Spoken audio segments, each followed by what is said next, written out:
Malaking problema ito guys. Nandito tayo, tatanungin po natin ang ating kaibigan kung totoo po ba itong balita na lahat po ng mga Duterte ay ipapahuli na. Grabe naman to, nakakatakot na po talaga yung kaguluhan po nangyayari sa Pilipinas. Wala nang lusot po yung mga Duterte dahil ay pinaghahabol na po ng patas. Iwan ko lang kung bakit po ginanito po ang mga Duterte ngayon na hindi naman po pwede na ganito na lang po ang gagawin po, no? Tao din po sila, kung mayroon pong kasalanan dapat po ay ayusin na lang po, hindi lang po palakihin po yung gulo para wala pong mangyayaring pagsisihan dito sa ating bansa. Kaibigan, emergency po yung pakay ko po sa inyo. Gusto kong malaman po ng mga tao ngayon na sumusuporta sa mga Duterte tungkol po sa napapabalita daw na yung mga Duterte pati si Sara ay ipapahuli daw. Yun po ang sabi po ng Malacanang. Yun po ang sabi nila. Kaya salamat na dito ka. Kumusta? O nga, meron pong problema. Si Tatay Digong nandyan pa sa ICC, sa kulungan. Tapos meron pang balita yung pag-praise po ng kanyang pira, no, para po ay hindi daw magamit sa anong mga anomalya. Grabe, pinakialaman na po nila lahat. Ngayon, meron tayo na balita na gusto kong malaman sa inyo kung totoo po ba ito na ipapahuli po daw lahat po yung mga Duterte at kakasuhan. Kaya nakakatakot ito pag mangyari ito dahil po hindi na po ito mapipigilan po yung gulo dito na nangyayari dito sa bansa namin. Ano po ba katotohanan dito tayo? Meron po ba kayo impormasyon?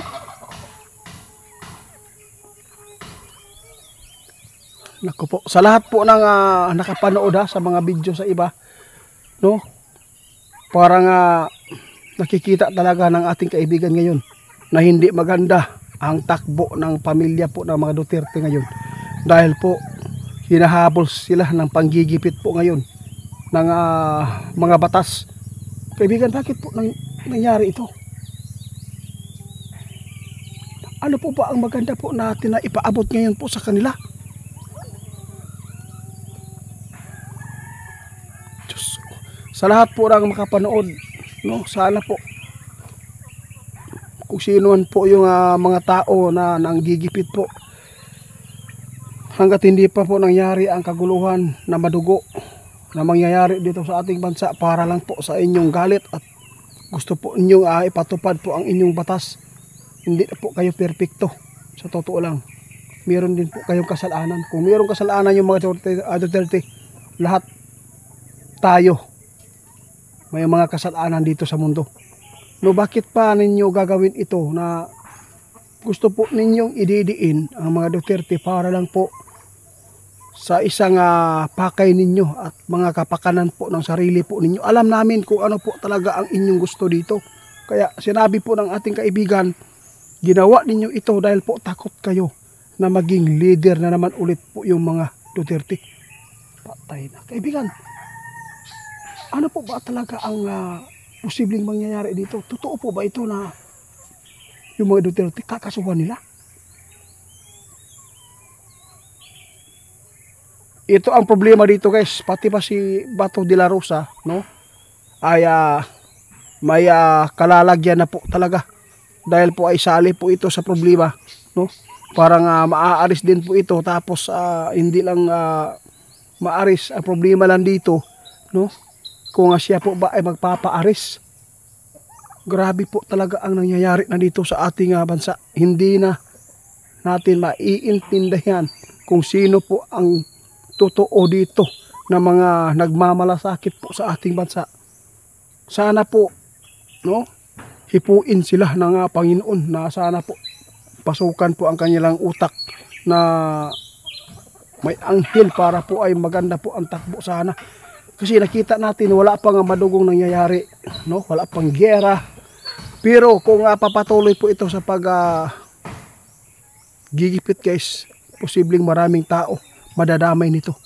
Marami po hindi po magkaintindihan. Lalo na po may tension po doon sa Maguindanao dahil lang po sa mga partido sa politika. Ito po ang sinasabi natin, no? At ay pinapaabot ng ating kaibigan noon na mayroon pong magaganap, nangyari na. Kaya lang kaibigan, nakakatakot ito.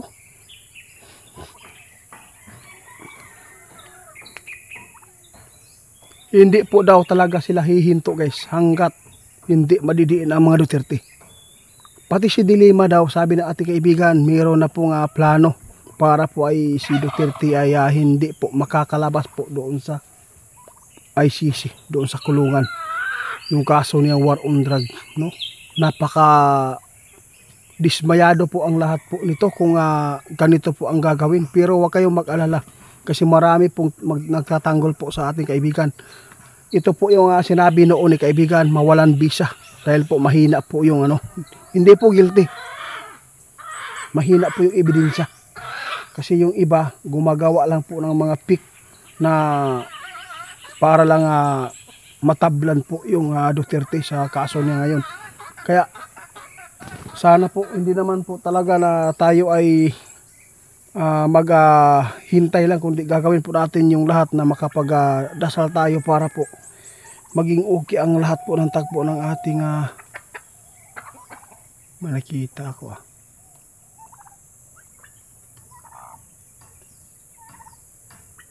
kaibigan. Ay, Alan pala yan. Oo nga, nagpapasalamat po kami dahil po ay marami pong mga tao na nagtitiwala sa inyo. Kung marami pong mga tao na nagre-request at naghihintay po sa inyong mga ipinapaabot na mga sagot sa mga subscriber natin. Sana po na hindi po ito mangyayari sa mga Duterte kasi nakita ng ating kaibigan guys na mayroon po talagang gagawin po yung mga nasa matataas po na mga mambabatas guys na yung mga Duterte ay gigipitin na. Kasi mayroon pang nakuha na impormasyon na yung Sara Duterte ngayon ay isasali po daw ito sa kaso. Grabe naman. Hindi na po ba kayo naaawa na yung mga tao ay maraming nasasaktan at nagsasapir po ngayon sa kalagayan po ng mga Duterte.